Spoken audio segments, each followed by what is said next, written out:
কি বরিশাল? আমার তো মনে হয় আপনি অপবিশ্বাস। ভিডিওর তথ্যচিত্রে দেখা যাচ্ছে যে এক ভক্ত অপবিশ্বাসকে দেখে চিনে ফেললেন।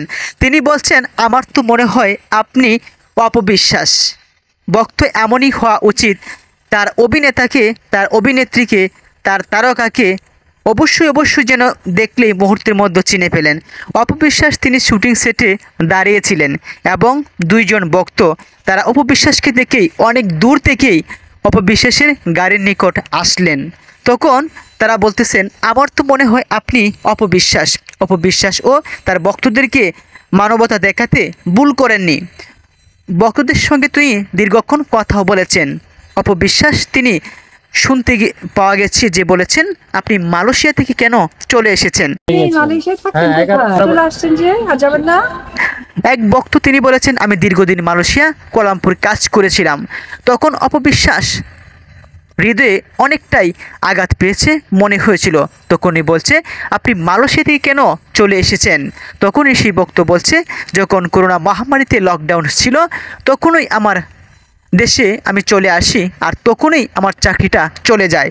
তখনই অপবিশ্বাস তিনি মনটা খারাপ করে দিয়েছেন।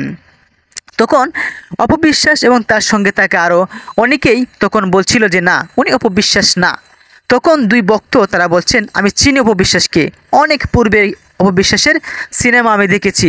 সাকিব খান, অপবিশ্বাস তারা প্রায় সময় আমাদের এখানে শুটিং করতে আসতেন।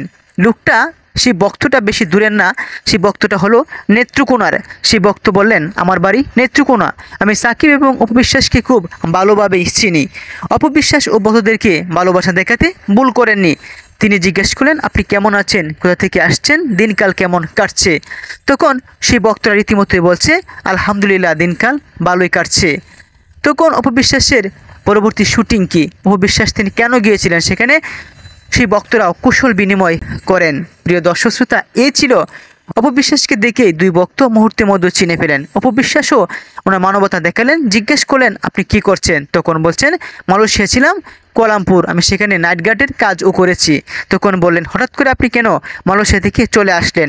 তখন লোকটা বলল, লকডাউনের সময় আমি চলে এসেছিলাম আর যেতে পারিনি। এভাবেই কুশল বিনিময় করেছিলেন অপবিশ্বাসের সঙ্গে দুই ভক্ত। অপবিশ্বাসের এই কুশল বিনিময়ে মুগ্ধ হয়েছেন ভক্তরা এবং অপবিশ্বাসের ফ্যান ফলোয়াররা তারাও বলছেন, অপবিশ্বাস তিনি ভালো কাজটাই করেছেন। এভাবে ভক্তদের খোঁজখবর রাখা উচিত। অথচ জয় চৌধুরী তিনি এফডিসিতে যখন শপথ গ্রহণ অনুষ্ঠান হয়, সেই আনন্দ মেলায় বিজয়ী অনুষ্ঠানে তিনি অনেক সাংবাদিকদের উপর আঘাত করেছেন। অপবিশ্বাস তিনি প্রমাণ দিয়েছেন যে তিনি সত্যি একজন ডালিউড কুইন। ধন্যবাদ।